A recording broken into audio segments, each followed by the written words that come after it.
क्या मेरी वीडियो हर बंदे दे सुनन वाली ते समझण वाली आ, क्योंकि ये फ्रॉड एक दिन तुहाडे नाल भी हो सकदा, तुसीं भी इस फ्रॉड का शिकार हो सकते हो। ਇਹ ਜਿਹੜੀ मैं अज वीडियो बनाउण जा रहा ना, एक ट्रेंड बनया होया। ट्रेंड की बनया होया, 2 4 5 बंदियां दी टीम रली हुई आ।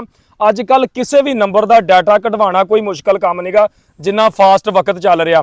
किसी भी नंबर का डाटा कढवा लेंदे आ, नाम पता कित्थे रहिंदे, इन्हां दे घर फैमिली मैंबर किन्ने ने, सारा डाटा कढवा के उस नंबर ते कॉल करते आ। कॉल करके कहते हाँ जी तुसीं फलाना बंदा बोल रहे हो, कहते जी जी फलाना बंदा बोल रहा, तुहाडा फलाने नाम का मुंडा हैगा, हाँ जी हैगा। वो जी थाने दे विच इस टाइम बैठा, माँ प्यो डर जाता, वो कहता जी की होया, क्यों थाने दे विच बैठा।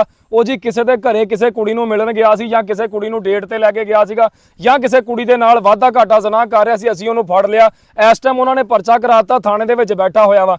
हुण मैं फलाना SHO बोल रहा फलाने थाने दे विचों। हुण तुसीं चाहते हो कि मामला अगे जावे या बाहरों बाहर मकाना चाहते हो। वो डरा ही इन्हां दिंदे, पिछों दो क बोलदे आ, ओ यार तू क्यों इन्हां दे तरले लै रहा, तू परचा कट मुंडे दे उत्ते जाण दे इन्हां नूं अगे।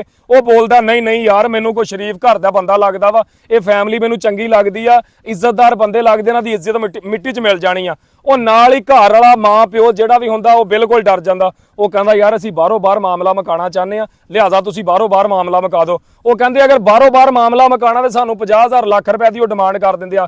करदियां 30 40 50 जिथे सूत आंदा पैसे लैके उस तो बाद नंबर बुला के मुंडा कोई भी नहीं मुंडा आंदा, वो कहंदा पापा मैनू तो पता भी नहीं, अब्बा मैनू तो पता भी नहीं, मैं तो बिल्कुल फलानी जगह ते सीगा या मैं फलानी जगह ते मौजूद सीगा। वो तुहानू अंडर प्रैशर ही इन्ना कर दिंदे आ, तुहाडे च हिम्मत ही नहीं पैंदी तुसीं आपदे पुੱਤ नूं कॉल करके पुੱਛ सको। लिहाजा इदां दा कोई भी मामला बने तुहाडे रिश्तेदार दे नाल, यार बेली या पुੱਤਰ दे नाल, पहले कॉल करके कन्फर्म करो, उस तो बाद अगला कदम चको।